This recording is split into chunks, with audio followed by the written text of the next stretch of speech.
बिस्मिल्लाहिर्रहमानिर्रहीम। अस्सलामु अलैकुम। प्यारे दोस्तों, आप लोगों में से अक्सर लोगों ने बैतुल मामूर का नाम तो ज़रूर सुना होगा, लेकिन बैतुल मामूर की असल हकीकत के बारे में आज तक सिर्फ कुछ ही लोग जानते होंगे। इसीलिए आज का हमारा टॉपिक है बैतुल मामूर के ही बारे में कि बैतुल मामूर क्या है, बैतुल मामूर कहाँ है। इसके अलावा बैतुल मामूर और खानाए काबा का आपस में क्या ताल्लुक है और ये आपस में एक दूसरे से कैसे मिलता जुलता है। प्यारे दोस्तों, जमीन पर खानाए काबा इंसानों के लिए जैसे किबला का दर्जा रखता है, तो उसी तरह फरिश्तों का भी काबा है जिसे बैतुल मामूर कहा जाता है। और प्यारे दोस्तों, ये किस जगह है, यहाँ कितने फरिश्ते रोजाना नमाज पढ़ते हैं, ऐसी मालूमात हम आप लोगों को देने वाले हैं, जिसे सुनकर यकीनन आप लोग सुभान अल्लाह कहने पर मजबूर हो जाएंगे। तो चलिए दोस्तों, वीडियो शुरू करते हैं। प्यारे दोस्तों, जमीन पर खानाए काबा इंसानों के लिए किबला का दर्जा रखता है, तो सातवें आसमान पर फरिश्तों का भी काबा है जिसे बैतुल मामूर के नाम से पुकारा जाता है। हजरत अल्लामा जलालुद्दीन सुयूती के मुताबिक खानाए काबा को पहली बार फरिश्तों ने बैतुल मामूर के ठीक नीचे जमीन पर खानाए काबा के तौर पर तामीर किया। सूरह तूर में अल्लाह ताला ने जो 5 कसमें खाई हैं, उनमें से एक कसम बैतुल मामूर की है।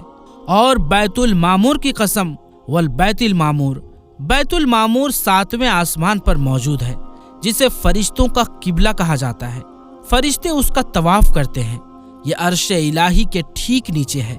मुस्लिम शरीफ में मिराज शरीफ की लंबी हदीस में से कुछ हिस्सा यूं भी है, 7वें आसमान पर रसूलुल्लाह सल्लल्लाहु अलैहि वसल्लम जब तशरीफ लाए तो हजरत इब्राहीम अलैहिस्सलाम को बैतुल मामूर से टेक लगाए देखा, जिसमें रोजाना 70,000 फरिश्ते दाखिल होते हैं जो एक बार आते हैं और दोबारा लौट कर नहीं आते। हजरत अली से एक शख्स ने पूछा कि बैतुल मामूर क्या है। आप रदियल्लाहु ताला अन्हु ने फरमाया, वो आसमान में है, काबा के ठीक ऊपर है।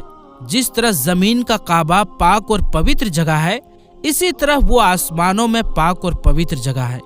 हर रोज इसमें 70,000 फरिश्ते नमाज अदा करते हैं, लेकिन जो आज गए हैं उनकी बारी कयामत तक दोबारा नहीं आएगी, क्योंकि फरिश्तों की तादाद ही इतनी ज्यादा है। इमाम अबू बकर अहमद बिन अल हुसैन बैहक्की की किताब दलाइल नबूवत में लिखा है, यहाँ तमाम अंबिया और मुरसलीन के साथ नमाज पढ़ी और बैतुल मामूर में सब अंबिया और उम्मते मरहुमा और पिछली उम्मतों के ईमान वालों ने भी आपकी इमामत में नमाज पढ़ी। कुछ लोग पहली सफ में थे, कुछ दूसरी, कुछ तीसरी और कुछ उन सफों में थे जो बैतुल मामूर के बाहर थी। उनमें से कुछ के कपड़े सफेद थे और कुछ के मैले। सफेद वाले सालेहीन हैं और मैले गुनहगार थे। इन सब ने बैतुल मामूर में नमाज अदा की। कुछ उलमा ने इसमें इख्तिलाफ भी किया है कि मेराज की रात तमाम अंबिया ने बैतुल मुक़द्दस में आपकी इमामत में नमाज अदा की और बैतुल मामूर में आपकी इमामत में सिर्फ फरिश्तों ने नमाज अदा की। अल्लामा मोहम्मद बाकिर अल मजलिसी ने बहारुल अनवार में लिखा है कि बैतुल मामूर जमीन और आसमान की पैदाइश से 50,000 साल पहले तख्लीक किया गया, यानी बनाया गया। रिवायात के मुताबिक जिब्राइल ने इसके बारे में बताया है कि इसमें से रोजाना 70,000 फरिश्ते नमाज पढ़ते हैं और जब एक बार इससे निकलते हैं तो दोबारा उनके वहां पर जाने की नौबत नहीं आती। जो फरिश्ता एक बार बैतुल मामूर का तवाफ कर लेता है, कयामत तक उसकी बारी दोबारा नहीं आती। पहला वो घर खुदा का। सूरह आले इमरान की एक आयत है, इबादत गाह बेशक सबसे पहली इबादत गाह जो इंसानों के लिए तामीर हुई है वो वही है जो मक्का में वाक़ है। उसको खैर व बरकत दी गई थी और तमाम जहान वालों के लिए मरकज़ हिदायत बनाया गया था। अब खानाए काबा के हवाले से भी आपको कुछ ऐसी बातें बताते हैं जो कि शायद आप पहले ना जानते हों। इस दुनिया में ऐसी कोई जगह नहीं जो खानाए काबा की तरह मुक़द्दस और मरकज़ी हैसियत रखती हो। ये जगह सऊदी अरब में मौजूद वादी हिजाज में वाक़ है। रोजाना हजारों लोग 24 घंटे खानाए काबा का तवाफ करते नजर आते हैं। खानाए काबा की मुक़द्दस तस्वीर लाखों घरों की जीनत है اور کروڑوں مسلمان اس جگہ کو اپنا قبلہ مانتے ہوئے اس کی طرف منہ کر کے 5 وقت کی نماز ادا کرتے ہیں۔ خانہ کعبہ مکعب یعنی کیوب کی شکل میں تعمیر ہونے کے ساتھ ساتھ تاریخ کے آئینے میں ایک بہت ہی خاص اہمیت کا حامل بھی ہے۔ یہاں ہم خانہ کعبہ کے بارے میں ایسے حقیقت بتائیں گے جن سے بہت کم لوگ واقف ہیں۔ خانہ کعبہ کے بارے میں یہ بات تاریخ میں موجود ہے کہ یہ کئی مرتبہ تعمیر ہو چکا ہے۔ خانہ کعبہ جس طرح آج ہمیں نظر آتا ہے یہ ویسا نہیں ہے جو حضرت ابراہیم علیہ السلام اور حضرت اسماعیل علیہ السلام کے دور میں دوبارہ تعمیر ہوا تھا۔ وقت کے ساتھ پیش آنے والی قدرتی آفات اور حادثات کی وجہ سے اس کو دوبارہ تعمیر کرنے کی ضرورت پڑتی رہی۔ بے شک ہم سب جانتے ہیں کہ خانہ کعبہ کی دوبارہ تعمیر کا ایک بڑا حصہ نبی کریم صلی اللہ علیہ وآلہ وسلم کی زندگی میں نبوت ملنے سے پہلے ممکن یعنی سمبھو ہو چکا تھا۔ یہ وہ وقت تھا جب نبی کریم صلی اللہ تعالی علیہ وآلہ وسلم نے ایک بڑی خونریز جنگ کو اپنی دور اندیشی سے روکا تھا۔ ایک بڑے کپڑے میں حجر اسود کو رکھ کر ہر قبیلے کے سردار سے اٹھوایا تھا۔ اس کے بعد آنے والے وقت میں کئی مرتبہ خانہ کعبہ کی تعمیر ہوتی رہی ہے۔ آخر میں خانہ کعبہ کی تفصیل یعنی بستار میں سجاوٹ 1996 میں ہوئی تھی، جس کے نتیجے میں بہت سارے پتھروں کو ہٹا دیا گیا تھا اور بنیاد کو مضبوط کر کے ایک نئی چھت ڈالی گئی تھی۔ یہ اب تک کی آخری بڑی تعمیر ہے اور اب خانہ کعبہ کی عمارت کو پہلے سے کہیں زیادہ مضبوط مانا جاتا ہے۔ اس کے 2 دروازے اور ایک کھڑکی ہوا کرتی تھی۔ دوبارہ تعمیر کیے جانے سے پہلے خانہ کعبہ کا ایک دروازہ اندر داخل ہونے کے لیے اور ایک باہر جانے کے لیے استعمال ہوتا تھا۔ ایک زمانے تک خانہ کعبہ میں ایک کھڑکی ہوا کرتی تھی۔ خانہ کعبہ کی جو شکل آج موجود ہے اس میں صرف دروازہ ہے، کھڑکی نہیں۔ خانہ کعبہ کے الگ الگ رنگ بھی سامنے نظر آئے ہیں۔ خاص طور پر یہ بات کہی جاتی ہے کہ خانہ کعبہ کا رنگ کالا ہے۔ حقیقت میں خانہ کعبہ کے اوپر جو چادر چڑھائی گئی ہے وہ کالے رنگ کی ہے۔ ہم لوگوں نے خانہ کعبہ کو ہمیشہ کالے رنگ کی کسوہ اور سونے کے دھاگوں میں دیکھنے کی ایسی عادت ہو چکی ہے کہ ہم اس کو کسی اور رنگ میں سوچ بھی نہیں سکتے۔ یہ روایت اواسط جن کی گھر کا رنگ کالا تھا اسی دور سے چلی آ رہی ہے، لیکن اس سے پہلے خانہ کعبہ الگ الگ رنگوں کے غلاف میں ڈھکا رہتا تھا۔ ان رنگوں میں ہرا، لال اور سفید رنگ بھی شامل تھے۔ خانہ کعبہ کی چابیاں ایک ہی خاندان کے حوالے میں ہیں۔